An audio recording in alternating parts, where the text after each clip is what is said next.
So guys, another murang ulam ideya na naman tayo. So tara at samahan nyo ako, magluto tayo ng mura at matipid na ulam. Tara!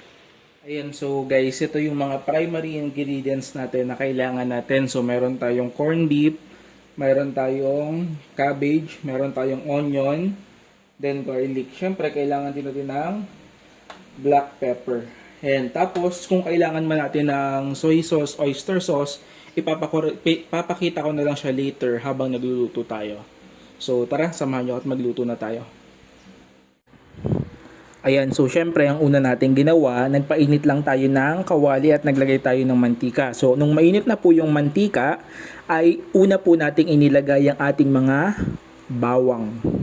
Ayan, so ilang segundo lang, pwede na rin po nating ilagay ang ating mga sibuyas. Pagkatapos, continue to saute lang hanggang sa lumabas yung aroma. Ang kiko dito is medyo nag-golden brown na yung bawang.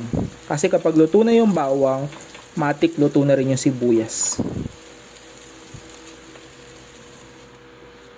Yan. So, ganyan lang po kadali. So, medyo, brown na yung ating mga bawang. So, kapag ganyan na, pwede na po nating ilagay yung ating mga corned beef.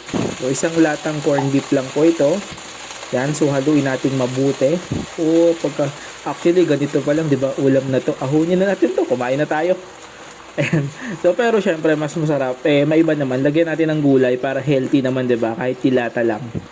Yan, so pakuluin lang natin 'to ng isang kulo tapos ilagay natin yung ating gulay. Naglagay din po pala tayo ng maraming paminta.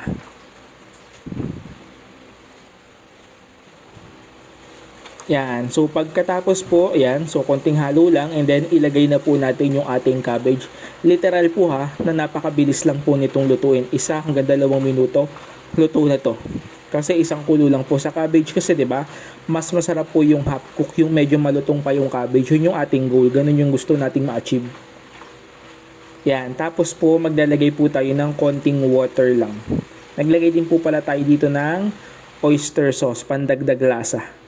Yan, tapos water. Yan, ganyan lang po.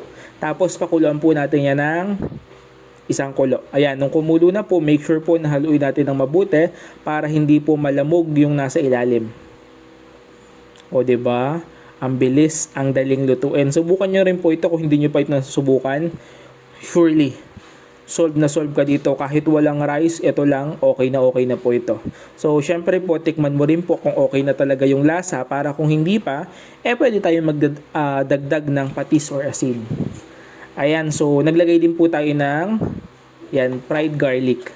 So, ganyan lamang po. Kung nagustuhan nyo po ito, subukan nyo na po.